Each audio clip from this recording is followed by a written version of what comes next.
कृषि एवं किसान कल्याण मंत्री श्रीमान Shivraj Singh Chouhan, International Conference of Agriculture Economics के president doctor Matin Qaim, NITI Aayog के सदस्य श्री रमेश जी, भारत और अन्य देशों के एग्रीकल्चर साइंटिस्ट, रिसर्च से जुड़े अलग अलग यूनिवर्सिटी के हमारे साथी,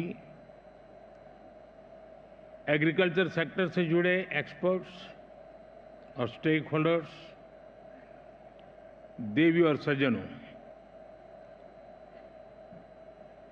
मुझे खुशी है कि 65 साल के बाद आईसीएई की ये कॉन्फ्रेंस भारत में फिर हो रही है। आप दुनिया के अलग अलग देशों से भारत आए हैं। भारत के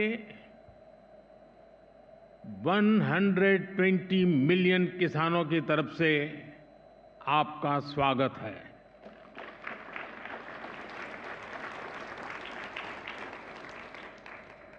भारत की 30 मिलियन से ज्यादा महिला किसानों की तरफ से आपका स्वागत है। देश के 30 मिलियन फिशरमैन की तरफ से आपका स्वागत है। देश के 80 मिलियन से ज्यादा पशुपालकों की तरफ से आपका स्वागत है। आप आज उस देश में हैं जहां 550 मिलियन पशु हैं। कृषि प्रधान देश भारत में, जीव प्रेमी भारत में आपका स्वागत है, अभिनंदन है। फ्रेंड्स, भारत जितना प्राचीन है उतनी ही प्राचीन एग्रीकल्चर और फूड को लेकर हमारी मान्यताएं हैं, हमारे अनुभव हैं। और भारतीय कृषि परंपरा में साइंस को, लॉजिक को प्राथमिकता दी गई है। आज फूड और न्यूट्रिशन को लेकर इतनी चिंता दुनिया में हो रही है, लेकिन हजारों साल पहले हमारे ग्रंथों में कहा गया है, अन्नम ही भूतानाम ज्येष्ठम तस्मात् सर्वौषधम उच्यते। अर्थात सभी पदार्थों में अन्न श्रेष्ठ है, इसलिए अन्न को सभी औषधियों का स्वरूप, उनका मूल कहा गया है। हमारे अन्न को औषधीय प्रभावों के साथ इस्तेमाल करने का पूरा आयुर्वेद विज्ञान है। ये पारंपरिक नॉलेज सिस्टम भारत के समाज जीवन का हिस्सा है। फ्रेंड्स, लाइफ और फूड को लेकर ये हजारों वर्ष पहले का भारतीय विजडम है। इसी विजडम के आधार पर भारत में एग्रीकल्चर का विकास हुआ है। भारत में करीब 2000 वर्ष पहले कृषि पराशर नाम से जो ग्रंथ लिखा गया था, वो पूरे मानव इतिहास की धरोहर है। ये वैज्ञानिक खेती का एक कॉम्प्रिहेंसिव डॉक्यूमेंट है जिसका अब ट्रांसलेटेड वर्जन भी मौजूद है। इस ग्रंथ में कृषि पर ग्रह नक्षत्रों का प्रभाव, बादलों के प्रकार, रेनफॉल को नापने का तरीका और फोरकास्ट, रेन वाटर हार्वेस्टिंग, जैविक खाद, पशुओं की देखभाल, बीज की सुरक्षा कैसे की जाए, स्टोरेज कैसे की जाए, ऐसे अनेक विषयों पर इस ग्रंथ में विस्तार से बताया गया है। इसी विरासत को आगे बढ़ाते हुए भारत में एग्रीकल्चर से जुड़ी एजुकेशन और रिसर्च का एक मजबूत इकोसिस्टम बना हुआ है। Indian council of agriculture research के ही 100 से ज्यादा रिसर्च संस्थान है। भारत में एग्रीकल्चर और उससे संबंधित विषयों की पढ़ाई के लिए 500 से ज्यादा कॉलेज है। भारत में 700 से ज्यादा कृषि विज्ञान केंद्र है, जो किसानों तक नई टेक्नोलॉजी पहुंचाने में मदद करते हैं। साथियों, भारतीय कृषि की एक और विशेषता है। भारत में हम आज भी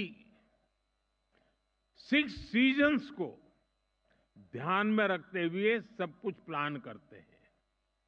हमारे यहां 15 एग्रो क्लाइमेटिक जोन्स की अपनी खासियत है।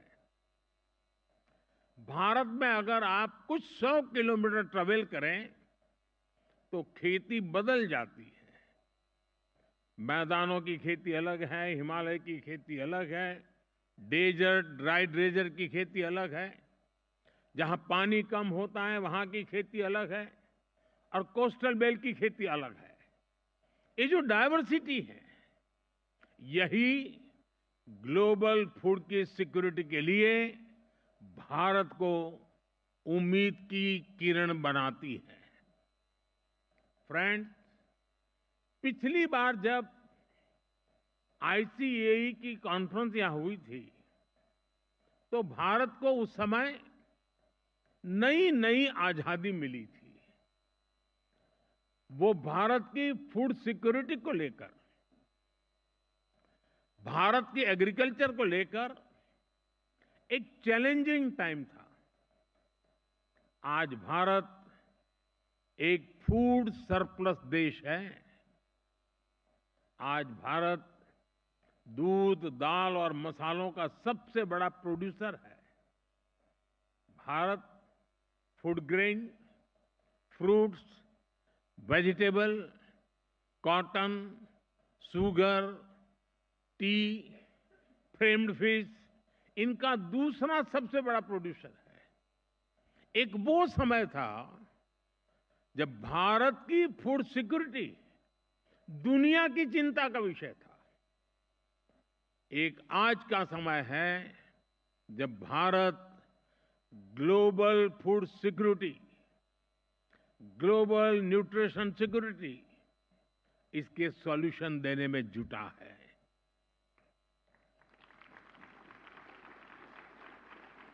इसलिए फूड सिस्टम ट्रांसफॉर्मेशन जैसे विषय को डिस्कस करने के लिए भारत के अनुभव बहुमूल्य है। इसका बहुत बड़ा लाभ विशेषकर ग्लोबल साउथ को मिलना तय है। साथियों, विश्व बंधु के तौर पर भारत मानवता के कल्याण को सर्वोपरि रखता है। G20 के दौरान भारत ने वन अर्थ, वन फैमिली और वन फ्यूचर का विजन सामने रखा था। भारत ने एनवायरनमेंट को बचाने के लिए लाइफस्टाइल यानी मिशन लाइफ का भी मंत्र दिया। भारत ने one earth, one health initiative भी शुरू किया। हम ह्यूमन, एनिमल्स और प्लांट्स की हेल्थ को अलग अलग नहीं देख सकते। सस्टेनेबल एग्रीकल्चर और फूड सिस्टम्स के सामने आज जो भी चैलेंजेस है, इनको वन अर्थ, वन फैमिली और वन फ्यूचर की होलिस्टिक अप्रोच के साथ ही निपटा जा सकता है। साथियों, एग्रीकल्चर हमारी इकोनॉमिक पॉलिसी के सेंटर पे है। हमारे यहां करीब 90% परिवार ऐसे हैं जिनके पास बहुत कम जमीन है। ये छोटे किसान ही भारत की फूड सिक्योरिटी की सबसे बड़ी ताकत है। यही स्थिति एशिया के कई विकासशील देशों में है। इसलिए भारत का मॉडल कई देशों के काम आ सकता है। जैसे एक उदाहरण के लिए सस्टेनेबल फार्मिंग का। भारत में हम बड़े पैमाने पर केमिकल फ्री नेचुरल फार्मिंग को प्रमोट कर रहे हैं। इसके काफी अच्छे रिजल्ट देखने को मिले हैं। इस साल के बजट में भी बहुत बड़ा फोकस सस्टेनेबल फार्मिंग और क्लाइमेट रेजिलिएंट फार्मिंग पर है। हम अपने किसानों को सपोर्ट करने के लिए एक पूरा इकोसिस्टम डेवलप कर रहे हैं। भारत का बहुत जोर क्लाइमेट रेजिलिएंट क्रॉप से जुड़ी रिसर्च एंड डेवलपमेंट पर है। बीते 10 सालों में हमने करीब 1900 नई क्लाइमेट रेजिलिएंट वैरायटी अपने किसानों को दी है। इसका लाभ भारत के किसानों को भी मिल रहा है। हमारे यहां राइस की कुछ वैरायटीज ऐसी भी है जिनको ट्रेडिशनल वैरायटीज के मुकाबले 25% कम पानी चाहिए। हाल के वर्षों में हमारे यहां ब्लैक राइस सुपर फूड के रूप में उभरा है। हमारे यहां मणिपुर, असम और मेघालय की ब्लैक राइस को इसकी मेडिसिनल वैल्यू के कारण पसंद किया जा रहा है। 12 दिन से जुड़े अनुभव विश्व समुदाय के साथ शेयर करने के लिए उतना ही उत्सुक है। फ्रेंड्स, आज के समय में पानी की कमी और क्लाइमेट चेंज के साथ ही न्यूट्रिशन भी एक बड़ा चैलेंज है। इसका सॉल्यूशन भी भारत के पास है। भारत मिलेट्स का दुनिया का सबसे बड़ा प्रोड्यूसर है, जिन्हें दुनिया सुपर फूड कहती है, और उसे हमने श्री अन्न की पहचान दी है। ये मिनिमम वाटर मैक्सिमम प्रोडक्शन के सिद्धांत पर चलते हैं।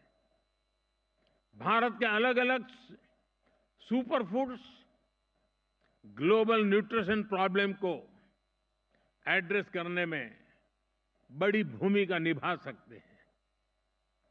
भारत अपने सुपर फूड की इस बास्केट को दुनिया के साथ साझा करना चाहता है। साथ ही भारत की पहल पर पिछले साल पूरे विश्व ने इंटरनेशनल मिलेट ईयर मनाया है। फ्रेंड्स, बीते एक दशक में हमने फार्मिंग को आधुनिक टेक्नोलॉजी से जोड़ने के लिए अनेक प्रयास किए हैं। आज एक किसान सॉइल हेल्थ कार्ड्स की मदद से ये जान सकता है कि उसे क्या उगाना है। वो सोलर पावर की मदद से पंप चलाता है और वेस्टलैंड में सोलर फार्मिंग से भी कमाता है। वो ई-नैम यानी भारत के डिजिटल एग्रीकल्चर मार्केट के द्वारा अपनी पैदावार को बेच सकता है।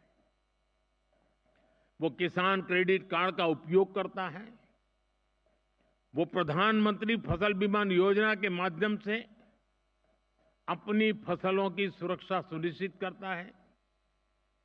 किसानों से लेकर एग्रीटेक स्टार्टअप्स तक, नेचुरल फार्मिंग से लेकर के फार्म स्टे और फार्म टू टेबल की व्यवस्था तक, भारत में कृषि और उससे जुड़े सेक्टर्स लगातार फॉर्मलाइज हो रहे हैं।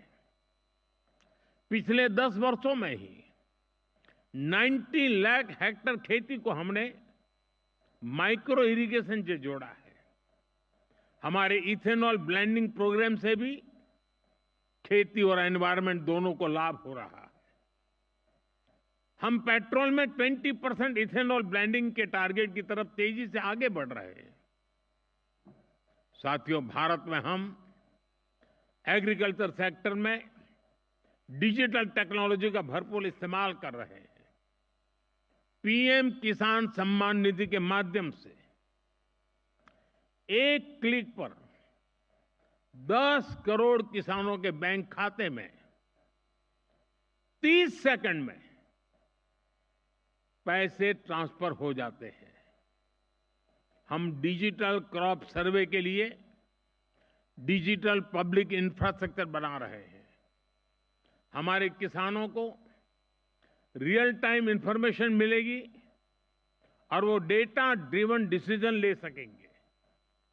हमारी इस पहल से करोड़ों किसानों को फायदा होगा, उनकी आर्थिक स्थिति और बेहतर होगी। सरकार लैंड के डिजिटलाइजेशन का भी बहुत बड़ा अभियान चला रही है। किसानों को उनकी लैंड का एक डिजिटल आइडेंटिफिकेशन नंबर भी दिया जाएगा। ड्रोन का उपयोग भी खेती में बहुत तेजी से प्रमोट हम कर रहे हैं। ड्रोन से होने वाली खेती की कमान महिलाओं को, हमारी ड्रोन दीदियों को दी जा रही है। ये जो भी कदम है, इनसे भारत के किसानों का तो फायदा हो गया ही, इससे ग्लोबल फूड सिक्योरिटी को भी ताकत मिलेगी। फ्रेंड्स, आने वाले 5 दिनों में आप सभी यहां खुलकर चर्चा करने वाले हैं। यहां मैं बड़ी संख्या में महिलाओं की भागीदारी, युवाओं की भागीदारी देखकर अधिक प्रसन्न हो रहा हूं। आपके आइडियाज पर सबकी नजर रहेगी। मैं आशा करता हूं कि इस कॉन्फ्रेंस से हम दुनिया को सस्टेनेबल एग्री फूड सिस्टम से जोड़ने के रास्ते खोज सकेंगे। हम एक दूसरे से सीखेंगे भी और एक दूसरे को सिखाएंगे भी। साथियों, आप कृषि जगत से जुड़े हुए लोग हैं, तो एक और जानकारी आपके सामने रखना मुझे बड़ा मन करता है। मुझे पता नहीं है दुनिया में कहीं किसी किसान का स्टैच्यू हो।